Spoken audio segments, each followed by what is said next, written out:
The main business that the bank is in is the business of lending money. Hello everyone, welcome back to another video. My name is Ali and let's talk about finance. In today's video, I'm going to be going over where you should go if you have particular questions about your finances. There's a lot of different professionals that are out there, and sometimes it's hard to know where to go to get the answers that you're looking for. And as someone who works in the industry, there's a lot of different places you can go, and sometimes it can get very confusing. So I'm going to break it down for you so you know exactly where to go if you're looking for answers. So let's get started. So the first thing that I'm going to be talking about is the bank, because this is usually the first place that people go to when they're looking for financial advice, and it's because this is what they were taught growing up. And it makes sense because the bank is where you deposit your money. This is where your money is being held. So let me break down exactly what they do at the bank and what you should be looking for if you're going to the bank. Now, of course, the bank is a great place if you're looking to open up a bank account where you're going to deposit your money, and that money is going to sit there to help you pay for your bills, and this is really a great place to go for that. Now, one thing to understand is the main business that the bank is in is the business of lending money, whether that's in the form of a credit card, line of credit, personal loans, mortgages. This is really where their big money maker is. So I don't know if you've noticed, but a lot of times when you go into the bank, they start to ask you questions to see if you have any sort of need for any sort of loan. They'll sometimes offer you credit card limit increases, line of credit limit increases. They'll give you different reasons and different promotions to borrow money because that is really what they focus on. So I know that they do other things, but that is the main purpose of the business at the bank, is to lend money out. Now, of course, some banks, they have divisions where they do investments, and there's some divisions where they do some other things as well. But the main thing, if you're walking into the branch, is if you're looking for anything like a credit card, line of credit, personal loan, that might not be a bad place to go. Now, of course, if you have a smaller amount of money, the bank is not a bad place to go for your investments. But if you have a larger sum of money, if you have hundreds of thousands or millions of dollars, I would not suggest going to the bank, because at the end of the day, they'll have some products that will work for you, but they may not be the best options.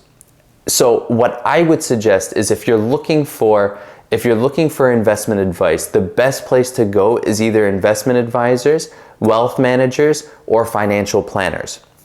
Now, there's a reason for why I broke it down in this way. So investment advisors and wealth managers, all they do is manage investments. The level at which investment advisors and wealth managers manage money will be different. Some investment advisors have $250,000 minimum for you to work with them. And some wealth managers have higher thresholds in order to work with them. So these are really great places for people to go if you're looking to get some investment advice. For somebody who only manages your investments, that is a great place to go, because a lot of times they have a lot of different options for you, and a lot of times they know what they're talking about because that's all they do. So it doesn't make sense for you to go somewhere like the bank, who's more of a generalist in a lot of different things for those investment needs, because there are better options for you through people like investment advisors and wealth managers. Now, I want to talk about financial planners because I brought them up when it came to wealth management. Now, what is the main purpose of a financial planner? A financial planner, similar to myself, is someone who helps you plan for your future. Now, there's a lot of different financial planners that are out there. There are some that do manage investments. So not only will they manage your investments, they'll also help you plan out how those investments are going to be used and how those investments are going to look in the future for you, and how you're going to actually use them with things like retirement or your estate planning or anything like that. Now, with those financial planners who are managing your investments and also doing the planning, a lot of times they're getting paid based on the assets under management. So that means that they're getting paid based on the amount of investments that you have with them, rather than you actually pay them for their particular services that they're providing you. Now, there are also other financial planners out there who do not manage investments. All they do is financial planning, and with those particular financial planners, you pay for their services based on what you're looking for. So these are fee only or advice only financial planners.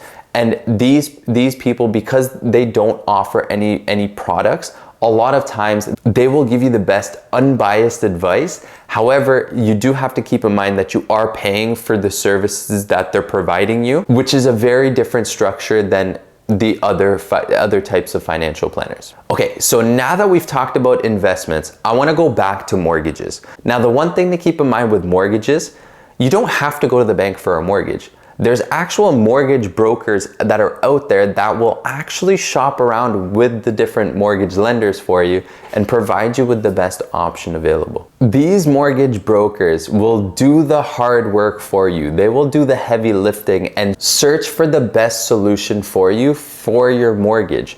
There's a lot of different things that mortgage brokers can do for you that the banks might not be able to, because at the end of the day, the bank will only be able to provide you the mortgage options that they have, whereas a mortgage broker will be able to provide you solutions for all of the different lenders that are out there to help you choose the best option for you. Now, the way that these mortgage brokers get paid, at the end of the day, every single one may get paid a little bit different, but the most common one is that the lender that you're gonna end up signing up with your mortgage will end up paying the mortgage broker a certain percentage or a certain amount based on the size of the mortgage. Now, the other thing I wanted to talk about is insurance advisors. There are now insurance advisors that will do insurance, and there are some that also do investments as well.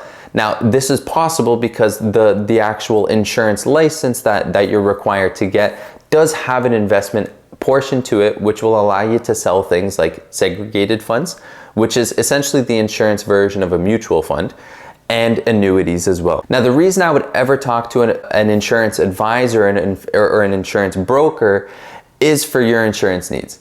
At the end of the day, that is their main bread and butter with their business. And especially with the insurance brokers, similar to the mortgage brokers, they're able to shop around for you with the different companies, with the different products to find the best solution for you for your specific needs. There's no need for you to shop around by yourself to go to each individual insurance company to get a quote, when you could just go to an insurance broker and they could do that for you. At the end of the day, this makes things a lot easier for you. So then, just in case, if later down the line, if your rates start to go up with the insurance, you can go right back to that insurance broker and be like, hey, I need a better deal. I need a better option, and they'll be able to shop around for you at that time as well. So there you have it, guys. Those are some key things to really think about when it comes to the different professionals in the industry and who you should go to if you have particular questions and you're looking for something in particular for your situation. If you like this video, please leave a like down below. Also, if you have any questions, please leave those in the comments down below, and I'd be more than happy to answer those questions. Also, if you learned anything from this video, please share it with your friends and family. At the end of the day, if you learned something from this, I'm sure they will too. It also helps me build out this channel so that I can keep making these videos for you guys to continue to spread the knowledge that I have about finances. As always, guys, stay safe, take care, and we'll see you guys in the next one.